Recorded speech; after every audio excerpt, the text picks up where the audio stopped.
नमस्कार, मायमावली हिंदी समाचार में आपका स्वागत है और मैं हूं शेख इस्माइल।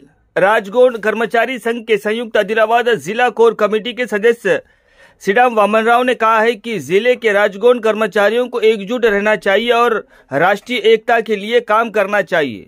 मंडल केंद्र स्थित कुमराम भीम भवन में शुक्रवार को आयोजित बैठक में मंडल राजगोंड कर्मचारी समिति का सर्वसम्मति से चुनाव किया गया। इस अवसर पर बोलते हुए उन्होंने शिक्षा और चिकित्सा के क्षेत्र में राष्ट्र को संवेदनशील बनाने की आवश्यकता पर बल दिया तथा संस्कृति और परंपराओं के संरक्षण के लिए प्रयास करने का आह्वान किया। इस कार्यक्रम में भीमराव, गुणवंतराव, आड़ा संतोष, वासुदेव, भीमराव कोड़ापा और अन्य लोगों ने भाग लिया।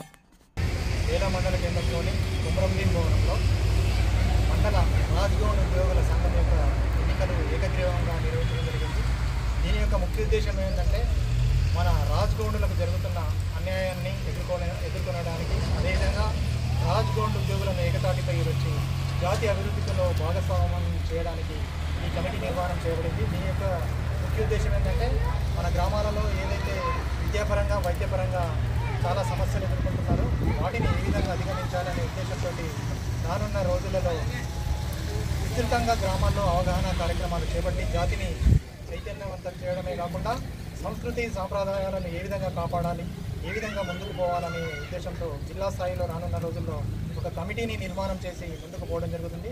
అందులో భాగంగానే ఈరోజు బేలా మండల కేంద్రంలోని కుమరం భీం భవనంలో రాజ్గోండ్ ఉద్యోగుల సంఘం మండల కమిటీని ఏర్పాటు చేయడం జరిగింది। ఇందులో అందరు సభ్యులను ఏకగ్రీవంగా ఎన్నుకోవడం జరిగింది। తర్వాత ఈ మండలంలోని రాజ్గోండ్ ఉద్యోగులందరికీ పిలుపునిచ్చేది ఏంటంటే ఏదైనా జిల్లా స్థాయిలో పిలుపునిస్తే దానికి అనుగుణంగా మనము అందరము సంఘటితంగా ఉండి పనిచేయాలని పిలుపునిస్తూ జై రాజ్గోండ్, జై జై రాజ్గోండ్।